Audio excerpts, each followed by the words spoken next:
Alright, my dorm window faces the west, so when the sun starts to set, it gets in here. So this is the last reaction I'm going to do this week. I'm going to try and get some other reactions done later in the week, maybe closer to Friday or Saturday, depending on how things go with classes. Obviously, sitting down for an hour and doing them doesn't take, it takes an hour, roughly. And hopefully can build up enough of a backlog that I don't have to worry about, oh no, I'm going to have a reaction done for next week. Anyways, oh, come on, I just had this open. Shit.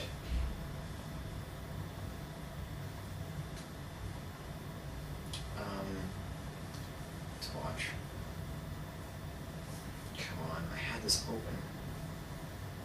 TribeTwelve.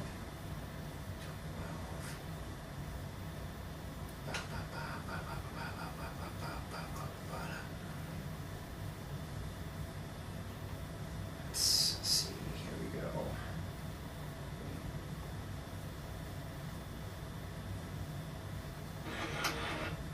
Okay, so this is called the envelope.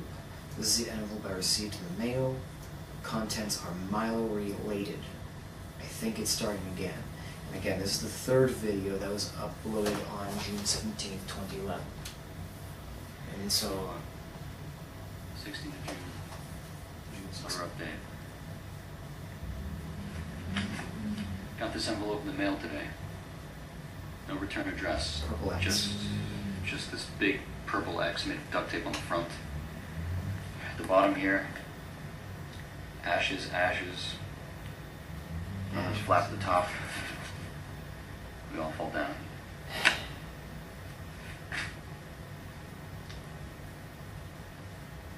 Four strange things in this envelope. Each being more mysterious than the last. We'll leave it at that. Okay. First of all, we have this. Well, It's like a postcard or something. Pictures. On the front, it's like a glossy photo of a shot from. It's taken from the tape that I recovered in the box analysis video. Right. This is the top. We're all just creatures of. On the back, not an observer. An observer. Just an old connection. Yours. There's no signature. Not an observer, just... Second, at the bottom, crumpled up, I found this badly burnt piece of paper with text on it. I think it's a letter or something. I don't know who wrote it or who it was intended to be for, but I just know that it's dated 1995 and that it mentions Milo. Okay. And ultimately, you have this old Polaroid picture. It's Okay. also dated from 95. Mary. You can see three people standing together here Milo. in the middle of the shot. Their faces scribbled out like Sharpie or something. At the bottom, it's kind of hard to read because it's faded, but it says Mary, Milo, Dr. C, 1995. Right. So, what I'm thinking, apparently this is Milo at 7 years old, 7-year-old Milo and his mom, Mary. It's worn and faded real bad, scratched up to hell, but I don't know who this guy is, this man, this Dr. C, but, you know, I'm just presuming it's one of Milo's many psychologists that he frequented over the years. Never seen this picture before. And finally, we have this. Unreal. It's a small, torn scrap of paper from God knows what. It says, Unrel narrator, maybe. I don't know. I can't tell if this is a code or not, or something like that. No. But there's a little bit of black ink at the upper right hand corner here. So I'm thinking this is probably maybe a part of a larger piece of paper or something. Unreliable narrator. That's it. I'll scan all four of these things and put them up on my Twitter as twit pics so you can see them in detail for yourself. I'm stumped. For all I know, this might not even be from the observer, asshole. I'm not an observer, you know, so I'm trying to think here, but maybe that's what he wants me to think. Whatever.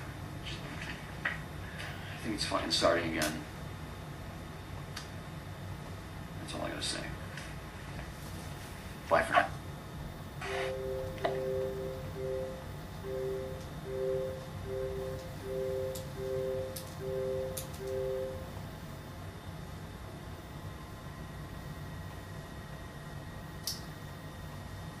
Okay. So, not a huge thing. The final frame is the operator with his tentacles. And it says, of time. What I think that means is we all just creatures of time. What do I think about this one? Well, I looked at the description first, and I probably shouldn't have, because it shows a link to a version of the full letter, the unburned version. I don't know if that was the creators saying, hey, if you want to read the letter, here it is, and Noah doesn't know about it, or if Noah somehow found the letter and then put it up on the link saying, hey, I found the letter. I don't know. Explain that to me, please. I think this is a good one. Not because of this, but because of the letter. I know I just said I don't want to read a short story. Well, I just did. The letter basically says from Dr. C, I forgot his name already, but Dr. C did go to Milo, talk to Milo, and managed to link Milo's case of the Slender Man, or the man in the suit, to cases he had in the 80s, like 81, 82, 83, of children seeing this tall man with no face, several tentacles, in a suit, managed to link this all. And when he asked Milo if he knew these children, Milo kind of went like blank-faced and said, they've already been there. They're already dead. Because apparently this Slender Man has a plan for everyone, including Milo. And Milo had no urgency or need or didn't want to get rid of the man, the Slender Man, as if he just figured he was going to be living with this thing all of his life, which he did until he died. So this harkens to Marble Hornets, where it was clear that the operator had a plan, put several things in motion with Tim and Alex, but it wasn't really clear what that was. Now it's clear that there is a plan. There is a definite set plan, and it links Milo with Noah somehow. There is a blood hereditary link that we can follow from Slender Man meeting Grandpa Carl, from Slender Man meeting Noah's aunt, from Slender Man with Milo, and Slender Man with Noah now. So what that connection is, what that plan is, what it involves, who knows? I don't know. Noah doesn't know, at this point at least. You guys probably know more than I do, and I will eventually reach that point where we can share the same amount of knowledge.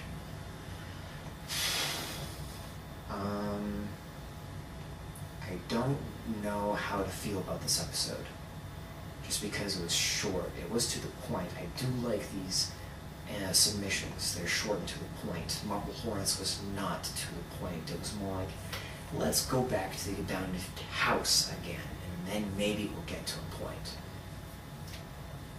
This is, every single episode has just come out with information that's relevant to what we have to know. And we're slowly getting the pieces of the puzzle together, which what's interesting is that they're actually calling them the Observer. So I think on Noah's Twitter, he must have said, I'm calling this dude the Observer, because he's there and he's watching. Here's my question. Is the Observer, who is apparently an old connection, is the Observer working with the Operator, I mean Slenderman? Is he working with Slenderman? Because that's the thing. That's the thing, is just don't know.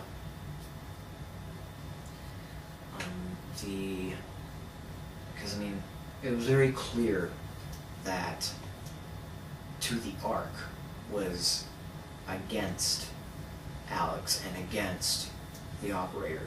It's not clear what side the Observer is on. My guess is that he's working with Slenderman, because he's leading Noah, he's leaving messages for Noah. He's saying, here's some clues, here's the Slenderman. He's leading Noah to these places where Slenderman has frequented, where he does get attacked by Slenderman. Or maybe the Observer has been affected by Slenderman, much like Tim was affected by the Operator, and is neutral. He's not working with Slenderman, but he's not working, he's on his own team, essentially, is what I'm saying. In which case, if he's on his own team, what's his motivation? What does he have to gain from any of this? These are really good questions, in my opinion. I'm wondering where this is going to go. My camera's about to run out of battery, and so I should start preparing to upload these very soon. Thank you guys for the wait. I'm sorry for how things went last week with no entries or no reactions at all, but I'm back, I'm here, I'm going to react. I'll see you guys next week.